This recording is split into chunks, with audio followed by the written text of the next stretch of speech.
इस वीडियो में हम आर्निका मोंटाना के बारे में बात करेंगे, जिसका कॉमन नेम है लियोपार्ड्स बेने। इसको लियोपार्ड्स बेने इसलिए कहते हैं कि ये बहुत पॉइजनस प्लांट है। आर्निका मोंटाना जो मेडिसिन है ये कंपोजिटी फैमिली से बिलोंग करती है। ये मेडिसिन मैकेनिकल इंजरी से जो बैड इफ़ेक्ट्स होते हैं बॉडी में, उन बैड इफ़ेक्ट्स को कम करने का काम करती है या ठीक करने का काम करती है। उसके अलावा यह मेडिसिन जो है उन लोगों को सूट करती है जो कि ट्रेन सिकनेस से परेशान रहते हैं या फिर सी सिकनेस से परेशान रहते हैं।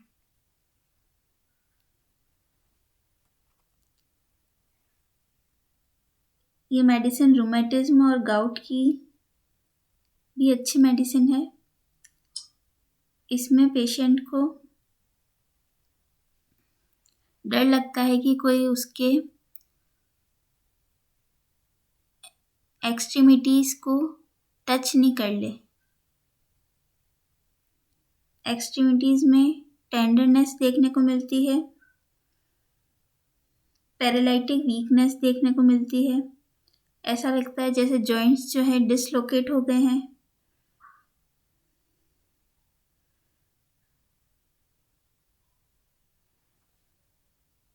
स्वेलिंग होती है जॉइंट्स में,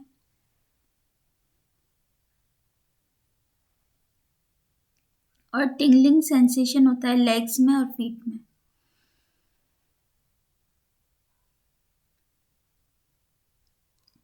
अब हम इसके स्टोमक सिम्टम्स की बात करेंगे। तो उसमें पेशेंट को जो है भूख नहीं लगती और डकारें आती है। खाना खाने के बाद खट्टी डकारें आती है और जिसका टेस्ट जो है रोटन एग की तरह होता है। मुंह कड़वा रहता है और खाना खाने के बाद मुंह में जो है खट्टा खट्टा पानी आता है। मॉर्निंग में जी घबराता है, उल्टी होती है। खाना खाने के बाद उल्टी होती है, जो उसने खाना खाया है वो सब निकल जाता है, उसके साथ ब्लड भी आता है वॉमिटिंग में। और पेशेंट को डकार आते हैं खांसने के बाद।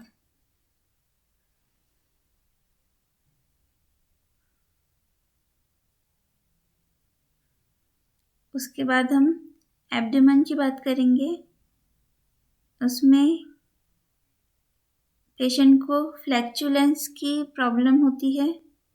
फ्लैक्चुलेंस में भी जो स्मेल है वो रोटन एग की स्मेल आती है। एब्डोमेन जो होता है हार्ड होता है, स्वॉलन होता है मॉर्निंग में।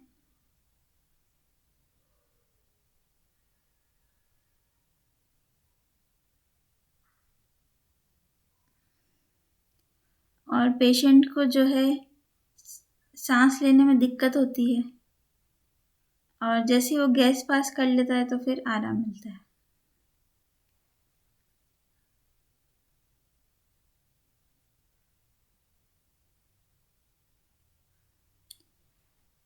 उसके अलावा स्टूल्स में ये डिसेंट्री की अच्छी मेडिसिन है। इसमें डिसेंट्री के साथ यूरिन रिटेंशन देखने को मिलता है। स्टूल पास करने की अर्जिंग होती है बार बार, लेकिन स्टूल पास नहीं होता कॉन्स्टिपेशन में। और स्टूल जो है वो लॉन्ग इंटरवल्स से आता है।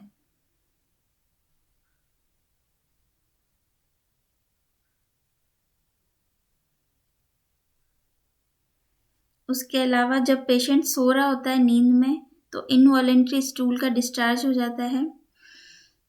स्टूल जो है वो थिन होता है, ब्राउन होता है, वाइट होता है डायरिया में। स्टूल जो है वो उसमें अनडाइजेस्टेड मैटर्स होते हैं।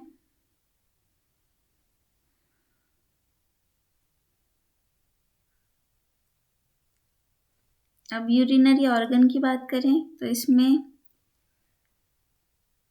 यूरिन रिटेंशन देखने को मिलता है और उसके साथ यूरिन का रिटेंशन है, लेकिन जो ब्लैडर है उसमें प्रेशर फील होता है पेशेंट को, और पेशेंट जो है बार बार जाता है ताकि उसे यूरिन पास हो जाए, लेकिन उसे यूरिन पास नहीं होता।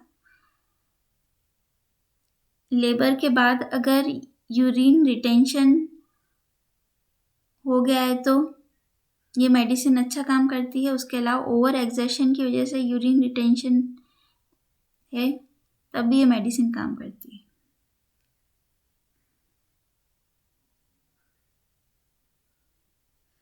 उसके अलावा ये मेडिसिन जो है वो इनवॉलेंट्री यूरिन डिस्चार्ज में भी काम करती है। इसमें रात में बिस्तर में पेशेंट के यूरिन जो है वो डिस्चार्ज हो जाता है। उसके अलावा अगर दिन में यूरिन इनकॉन्टिनेंस देखने को मिलता है तो रनिंग के टाइम पे पेशेंट का जो है यूरिन पास हो जाता है।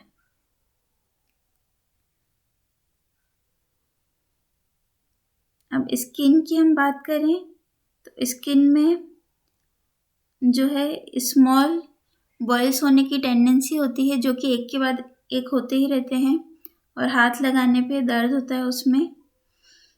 उसके अलावा ये स्नेक बाइट्स में भी काम करती है। अगर किसी जानवर ने डंक मार दिया है तब भी उस कंडीशन में मेडिसिन काम करती है। स्किन के ऊपर ब्लू और ब्लैक स्पॉट्स हो जाते हैं।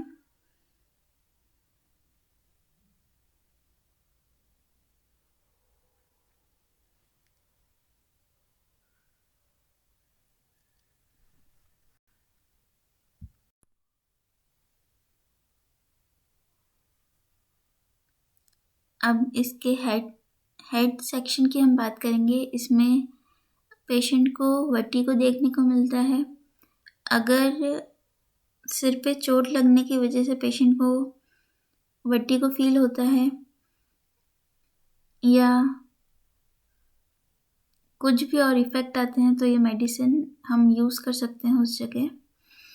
इसमें पेशेंट जब चलता है तो जो चीज़ें हैं उसके आसपास घूमती हुई सी महसूस होती है। जब आंखें बंद करता है पेशेंट तो उसे चक्कर आता है।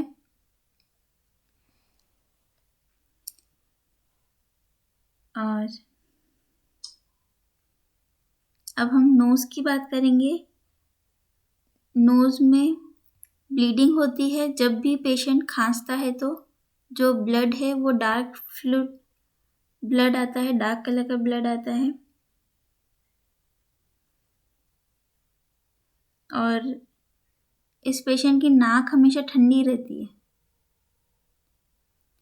उसके बाद अगर मसूड़े में दर्द है दांत निकलवाने के बाद तो उस कंडीशन में भी ये मेडिसिन काम आती है।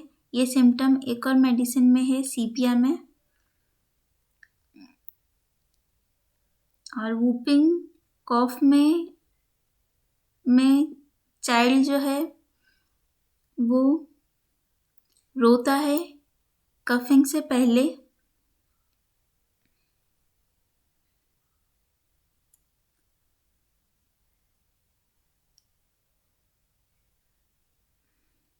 और पेशेंट जिस भी चीज़ पे सोता है उसे हार्ड फील होती है।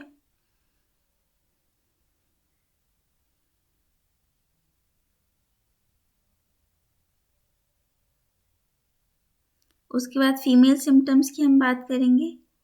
फीमेल सिम्टम्स में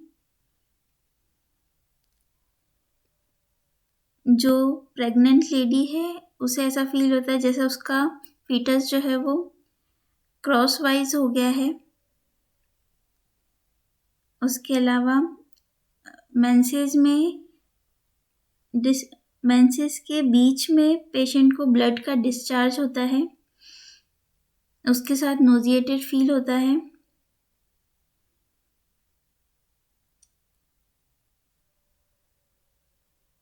और फीमेल सिम्टम्स में ब्रेस्ट में एक्सकोरिएशन अल्सर्स बन जाते हैं, ब्रेस्ट में वायलेंट पेन होता है। उसके अलावा इन्फ्लामेशन अगर हो गया है निपल्स में, ब्रेस्ट में, तो उस कंडीशन में भी ये मेडिसिन काम करती है। उसके अलावा थ्रेटेंड अबॉर्शन, अगर किसी को गिरने की वजह से या चोट लगने की वजह से थ्रेटेंड अबॉर्शन हो गया है तो ये मेडिसिन उस कंडीशन में काम आती है।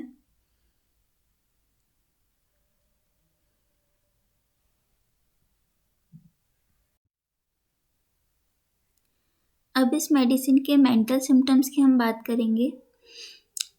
तो सबसे पहले तो ये देखते हैं कि इस पर्सन को मेंटल कॉन्फ्लिक्ट होता क्यों है। इसको मेंटल कॉन्फ्लिक्ट होता है ग्रीफ की वजह से, फाइनेंशियल लॉस की वजह से, या फिर बैड न्यूज़ की वजह से। इससे रिलेटेड कुछ रूब्रिक्स हैं। Grief, financial loss financial aggravate news elements from aggravate bad mortification elements from aggravate।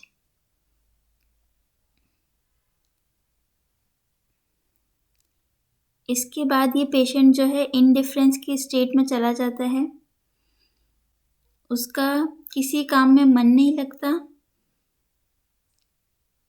वो निराश हो जाता है और अकेला रहना चाहता है। इससे रिलेटेड रूब्रिक है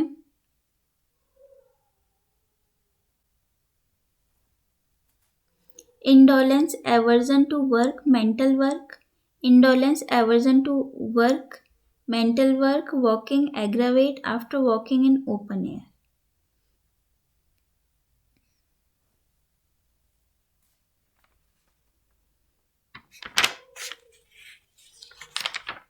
Taciturn, indisposed to talk, spoken to, aversion to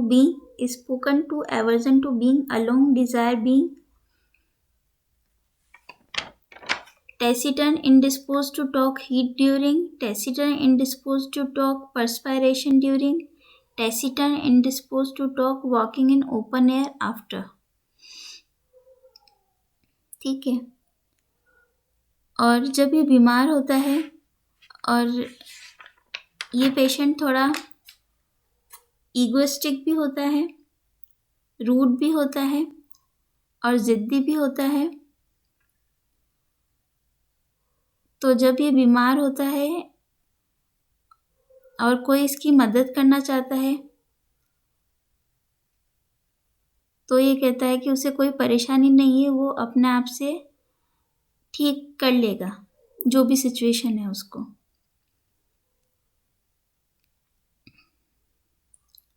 तो इससे रिलेटेड रूब्रिक है obstinate, headstrong, declares there is nothing the with him, nothing matter with him, egotism, self-esteem,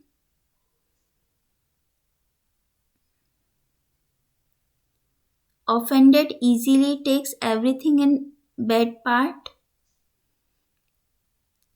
irritability, sends the doctor home, says he is not sick, और वो दवाई लेने से मना कर देता है, refuses medicine to take। Okay. और अनकॉन्शियसनेस की स्टेट में पेशेंट जो है वो अगर उससे कुछ पूछा जाए तो करेक्टली आंसर दे देता है और फिर से जो है अनकॉन्शियस हो जाता है। Okay, thank you.